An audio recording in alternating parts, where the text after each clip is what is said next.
কি একটা আওয়াজ দিয়ে বলেন না? কোরআন শরীফ, ঠিক না? এটাতে কোনো সন্দেহ আছে? আল্লাহ বলেন যালিকাল কিতাবু লা রাইবা ফি। এটা এমন একটি কিতাব যার মাঝে কোনো সন্দেহের অবকাশ নাই, বিন্দু পরিমাণ সন্দেহেরও কি নাই, অবকাশ নাই। সন্দেহ তো দূরের কথা, সন্দেহ বিন্দু পরিমাণ সন্দেহর অবকাশ নাই।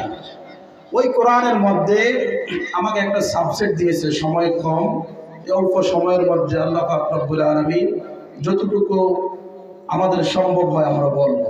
আল্লাহ পাক যেন তৌফিক দান করে, সকল বলেন আমিন। আমাকে বলেছেন পর্দা সম্পর্কে বলার জন্য। এখন কোরআন থেকে বললে আপনারা মানতে রাজি আছেন না? রাজি আছেন কি না? আমরা আজকে কোরআন থেকে বলবো।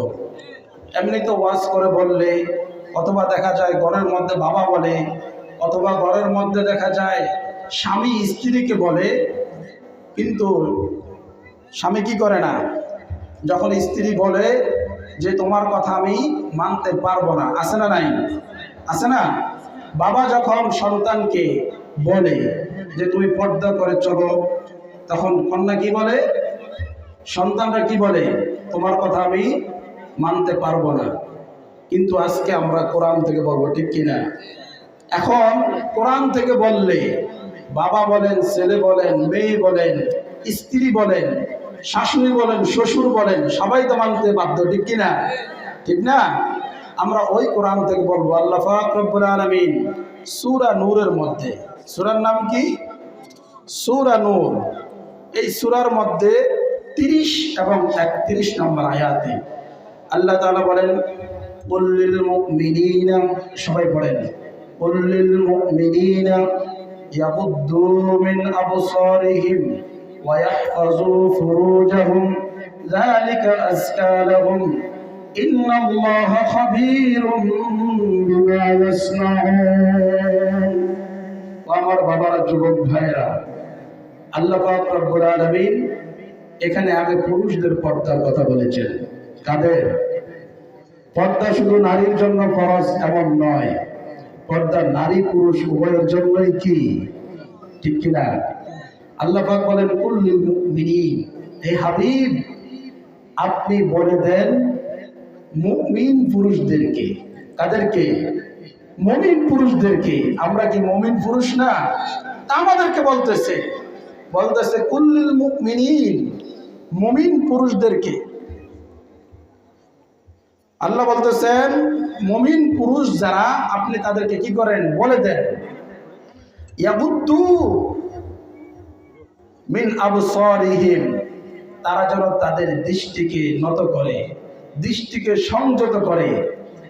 আমাদের সমাজে একজন মহিলা অথবা একজন যুবতী মেয়ে যখন রাস্তা দিয়ে হেঁটে যায়, তার দিকে যুবকও তাকায়, বৃদ্ধও তাকায়, ঠিক কিনা? হ্যাঁ, তাকালে অনেক সময় তাকিয়ে থাকে, ঠিক কিনা?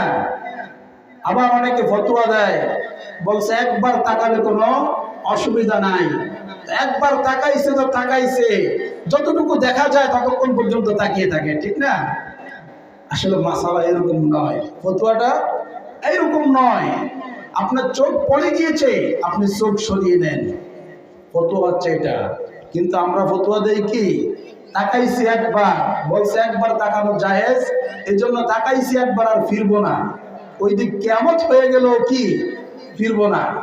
ও আমার বাবার যুবক ভাইয়েরা, সাবধান। আল্লাহ পাক রব্বুল আলামিন এই পর্দা পুরুষের জন্য ফরজ করেছেন। বলছে ইয়াগুদ্দু মিন আবসারিহিম, তোমরা তোমাদের দৃষ্টিকে নত করো, দৃষ্টিকে সংযত করো, ছোট করো। অর্থাৎ তুমি বেশি দূর তাকিও না, চিপা চাপার দিকে তাকিও না।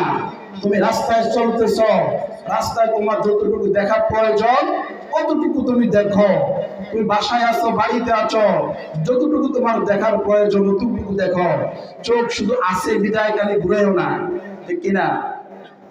তারপর বলতেছেন ওয়াহফাজু ফুরুজাহুম, তোমরা তোমাদের লজ্জাস্থানের হেফাজত করো, তোমাদের গোপনাঙ্গের হেফাজত করো, যৌনাঙ্গের হেফাজত করো। আমরা অনেকে পারি অনেকে পারে না, ঠিক কিনা? করতে হবে কিনা? ঘোষণা কার? আল্লাহ। এটা করলে কি হবে? জালিকা আজকারাহুম, এটাতে তোমাদের জন্য পবিত্রতা রয়েছে। কি রয়েছে? এটাতে আমাদের জন্য কি আছে? পবিত্রতা রয়েছে। ইন্নাল্লাহা, নিশ্চয় আল্লাহ তাআলা, খাবীরুম বিমা ইয়াসনাউন, তুমি যাই করো না কেন সব কিছু সম্পর্কে খবর রাখেন কে? খবর রাখেন কে? আরেকটা আওয়াজ দিয়ে বলেন না, খবর রাখে কে? আল্লাহ।